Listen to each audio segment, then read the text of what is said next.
Welcome back to Crocodile Doc. It's May Skeeter.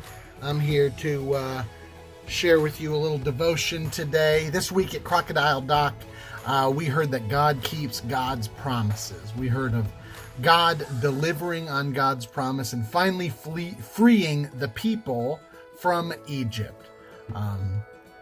I have a sweet story. So some of our youngest disciples, our youngest VBS participants, have had a hard time saying goodbye to mom or dad at the start of VBS, especially when some have spent over this last year a lot of time at home with their parents, less time out because of the pandemic. Going to Crocodile Doc at Good Shepherd could feel a little extra intimidating this year.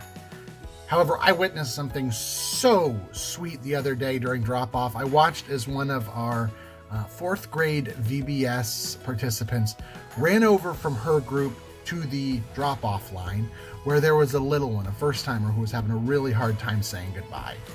So this fourth grader ran over and she said, "Hey, it's so good to see you again. Do you want to walk with me over to our group? We're going to have such a fun day today." The little girl wiped her eyes and the fourth graders took her hand and they ran over to her group, and it was within a few minutes she was dancing and singing with all of her new friends. It was beautiful.